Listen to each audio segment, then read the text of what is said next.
There's something powerful about numbers because numbers tell a story. They don't always tell the full story, but they are grounded in truth. Numbers don't have emotions, they don't have agendas, they don't have opinions.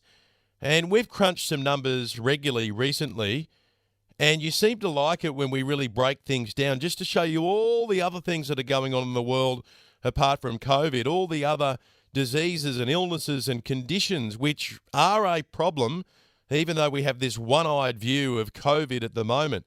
Recently, we crunched some numbers to mark the 1,000th COVID-related death in Australia.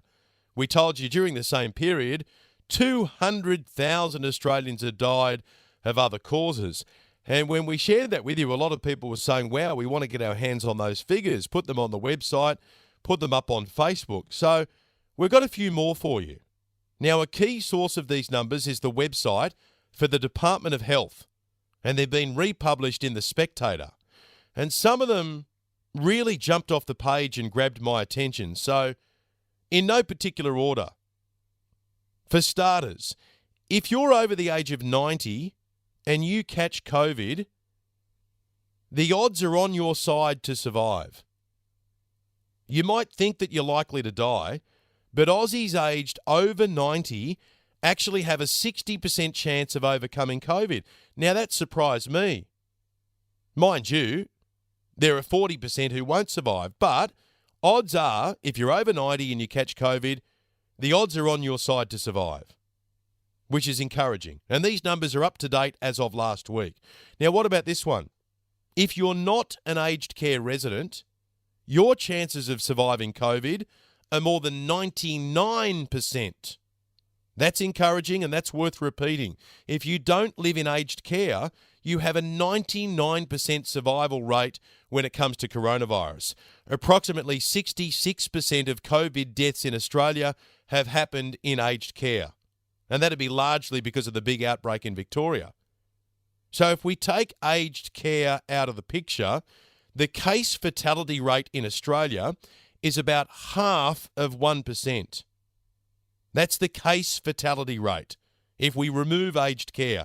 So outside of aged care, only 0.57% of people who get COVID will die from it.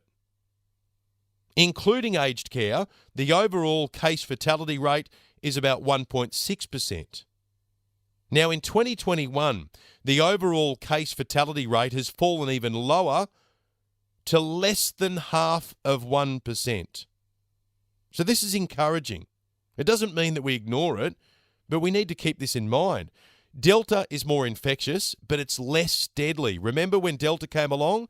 And we were told this to begin with, but we've got to remind ourselves it's more infectious, but it's less deadly. And that's what we're dealing with at the moment.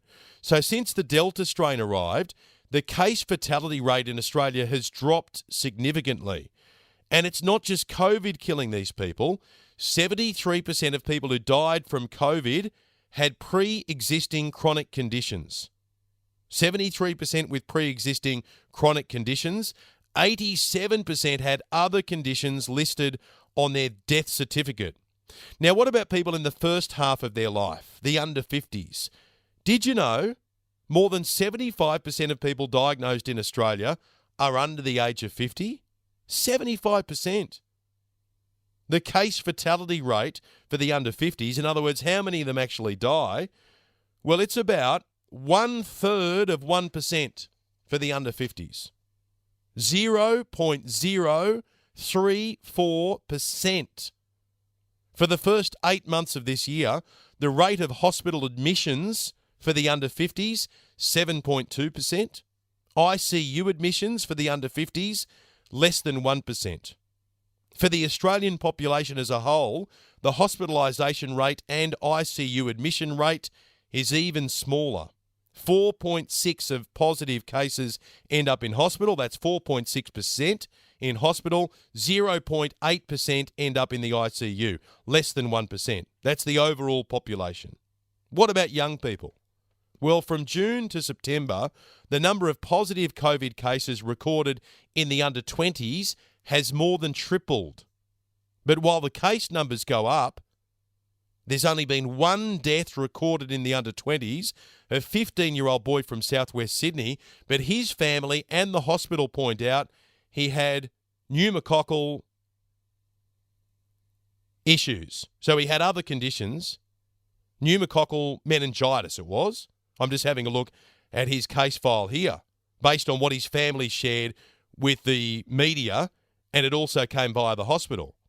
So for the first 8 months of this year, the hospitalisation rate for the under-20s was 2.7%. For the ICU, 0.33%. So that means this year, the hospitalisation and ICU admission rate for under-20s is about half that of the general population. So I know it's a lot of numbers to take in, but together they do tell a story. A story you're not always going to be told by the health officials. It's called perspective. It's called context. And the numbers don't lie. So remember, people over 90 who get COVID are odds on to beat it.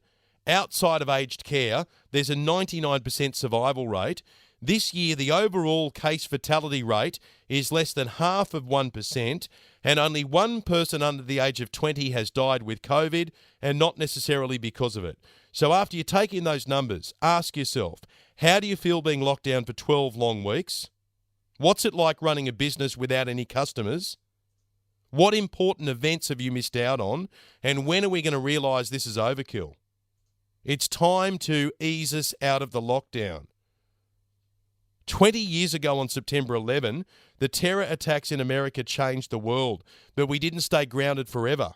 We beefed up our terror defences and we quickly got on with life. Do you remember what they told us? If we don't do this, then the terrorists win.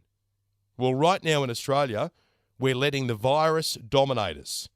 It's stopped us from doing the things we love. It's taken away the most precious aspects of our lives. This must end, and this must be our last lockdown. The only way of winning the war on COVID is by lifting restrictions, waking up to reality, and getting on with our lives.